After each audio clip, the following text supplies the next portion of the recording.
कभी कभी प्यार इतना गहरा होता है कि वक्त भी उसे मिटा नहीं सकता। लेकिन जब किस्मत हमें हमारे अपनों से दूर कर देती है तो दर्द हमेशा के लिए दिल में घर कर लेता है। यह कहानी है एक ऐसे प्यार की जो बिछड़ कर भी कभी खत्म नहीं हुआ। सुनिए, बिछड़ा हो प्यार, सैड स्टोरी बाय प्रीति पर। सौरभ और आर्या एक दूसरे से बेइंतहा मोहब्बत करते थे। बचपन से साथ पढ़े, बड़े हुए और फिर कॉलेज में उनकी दोस्ती प्यार में बदल गई। लेकिन आर्या के माता पिता इस रिश्ते के खिलाफ थे। उन्होंने आर्या की शादी एक बड़े बिजनेसमैन से तय कर दी।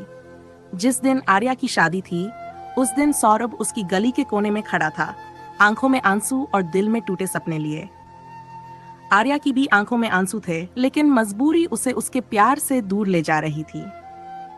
शादी के बाद आर्या एक सुनहरे पिंजरे में कैद हो गई। उसका पति रोहन बहुत अमीर था, लेकिन उसे कभी सच्चा प्यार नहीं मिला। वह दिन भर बिजनेस में व्यस्त रहता और आर्या अकेलेपन से जूझती रहती। कई साल बाद सौरभ और आर्या एक रेलवे स्टेशन पर अचानक मिल गए।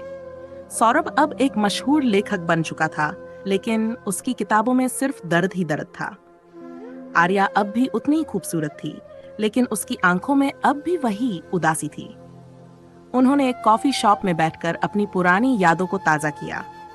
आर्या की आंखों में आंसू थे और सौरभ के दिल में एक सवाल, क्या तुम खुश हो? आर्या की आंखें भर आईं।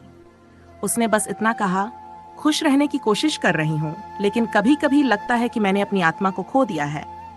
दोनों बहुत देर तक चुप बैठे रहे, जैसे कोई शब्द ही न बचे हों। फिर ट्रेन का अनाउंसमेंट हुआ और आर्या चहमे चलिए। कुछ महीनों बाद सौरभ को एक चिट्ठी मिली। आर्या ने उसे लिखा था, सौरभ, हम बिछड़ गए, लेकिन तुम मेरे दिल में हमेशा रहोगे। शायद हम फिर कभी न मिले, लेकिन मेरे लिए तुम हमेशा वही पहले प्यार रहोगे जो अधूरा रह गया। इसके कुछ ही दिनों बाद सौरभ को खबर मिली कि आर्या अब इस दुनिया में नहीं रही। एक कार एक्सीडेंट में उसकी मौत हो गई थी। सौरभ टूट चुका था। उसने अपनी आखिरी किताब आर्या को समर्पित की और उसकी याद में हमेशा के लिए अकेला रहने का फैसला किया। प्यार कभी नहीं मरता, वो बस वक्त के साथ दर्द बनकर दिल में बस जाता है। अगर आपको यह कहानी पसंद आई तो प्लीज लाइक, कमेंट और शेयर करें और हमारे चैनल सैड स्टोरी बाय प्रीति को सब्सक्राइब करें।